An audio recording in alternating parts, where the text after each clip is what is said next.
विद्यार्थी मित्रांनो, आपल्या चॅनलवरती स्वागत आहे। तुमची प्रतिक्रिया हीच आमची प्रेरणा असते, त्यामुळे लाईक आणि शेअर करून प्रतिक्रिया देत चला। तर सुरू करूया आजची मालिका। गौतम बुद्धाच्या ऋग्वेला या स्थानाला काय म्हणतात? बोधगया। गौतम बुद्ध यांनी पहिले प्रवचन कोठे दिले? वाराणसी जवळ सारनाथ। गौतम बुद्ध यांनी पहिले प्रवचन वाराणसी जवळ सारनाथ येथे दिले। प्रवचनात त्यांनी जो उपदेश केला त्याला काय म्हटले जाते? धम्म असे म्हणतात। प्रवचनाद्वारे त्यांनी धम्माच्या चक्राला गती दिली, म्हणून या घटनेला धम्मचक्र पवतन असे कोणत्या भाषेत म्हटले जाते? पाली भाषेत।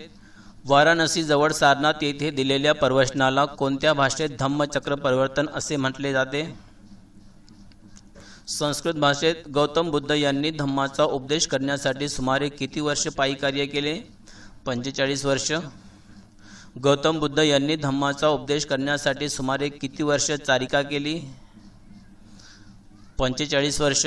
चारिका म्हणजे काय? चारिका म्हणजे पायी चालणे। गौतम बुद्ध यांनी आपला उपदेश कोणत्या लोकभाषेत केला? पाली भाषेत। बौद्ध धम्मामध्ये कोणाला शरण जाण्याची संकल्पना महत्त्वाची आहे? बुद्ध धम्म आणि संघ। बौद्ध धम्मामध्ये बुद्ध धम्म आणि संघ यांना शरण जाण्याची संकल्पना महत्त्वाची आहे। या संकल्पनेला काय म्हणतात?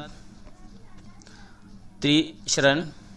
मानवी जीवनातील सर्व व्यवहारांच्या मुळाशी 4 सत्य आहेत, त्यांना काय म्हटले जाते? आर्य सत्य।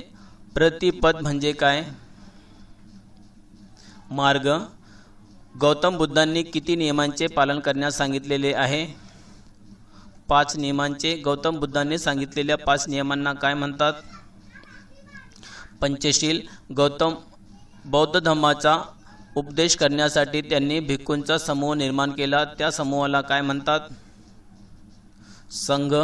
गृहस्थ जीवनाचा त्याग करून संघात प्रवेश करणाऱ्या बुद्ध अवयवांना काय म्हटले जाते? भिक्खू।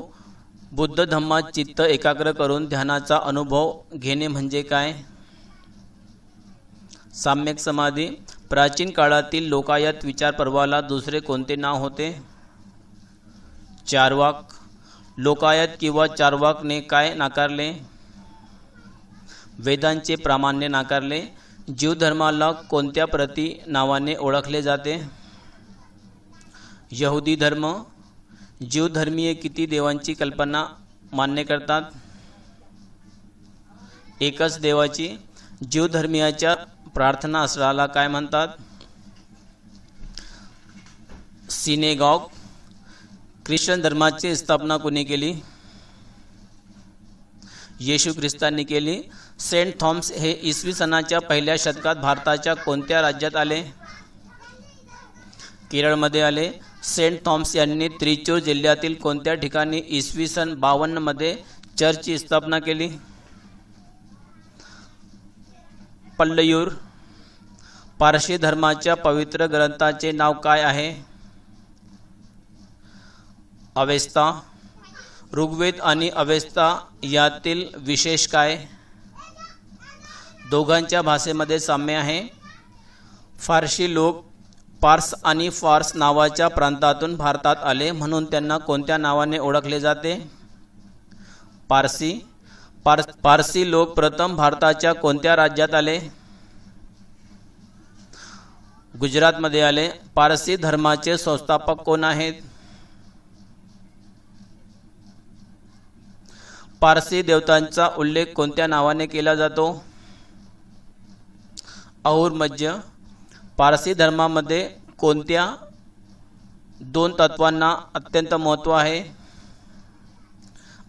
अग्नी आणि पाणी। फारसी धर्मात देवळांना काय म्हणतात? अग्यारी। पारसी विचारसरणीचा गाभा काय आहे? उत्तम विचार, उत्तम वाणी, उत्तम कृती। साधारणपणे इसवी सन पूर्व 1000 ते इसवी सन पूर्व 600 हा कालखंड कोणता कालखंड मानला जातो? वैदिकीय कालखंड। जनपद म्हणजे कोणती राज्ये? छोटी छोटी राज्ये. महाराष्ट्रातील जनपदाचा काही भाग कोणत्या नावाने ओळखला जातो? आश्मक या नावाने ओळखला जातो. कोणत्या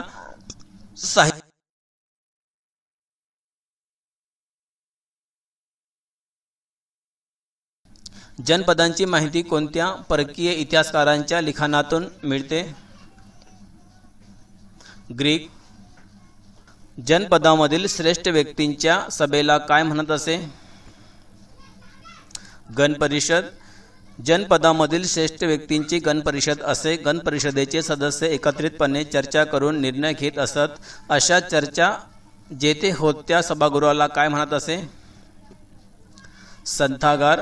गौतम बुद्ध कोणत्या गणराज्यातील होते? शाक्य. कोसल महाजनपदाचा विस्तार हिमालयाच्या पायथ्याशी नेपाळ या देशाबरोबर भारतातील कोणत्या राज्यात झाला? उत्तर प्रदेश. कोणत्या राज्यातील श्रावस्ती, कृशावती आणि साकेत ही नगरे प्रसिद्ध होती?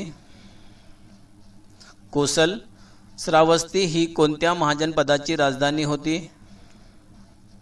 कोसल. गौतम बुद्ध श्रावस्तीमधील कोणत्या प्रसिद्ध विहारात दीर्घकाळ राहिलेले होते? जेतवन. कोसलचा कोणता राजा हा वर्धमान महावीर आणि गौतम बुद्ध यांच्या समकालीन होता? प्रेसेनजीत. सलचे राज्य कोणत्या राज्यात विलीन झाले? मगधामध्ये. वत्स महाजनपदाचा विस्तार उत्तर प्रदेशातील प्रयाग म्हणजे आजच्या कोणत्या प्रदेशात झाला होता? अलाहाबाद. कोसम म्हणजे प्राचीन काळचे कोणते नगर होते? कौसंबी. कौसंबी नगर कशासाठी प्रसिद्ध होते? व्यापारी केंद्र. कोणत्या राज्यातील 3 अत्यंत श्रीमंत व्यापाऱ्यांनी गौतम बुद्ध आणि त्याचे अनुयायी यांच्यासाठी 3 विहार बांधले होते? कौसंबीतील. राजा उदयन हा कोणाचा समकालीन होता? गौतम बुद्धांचा.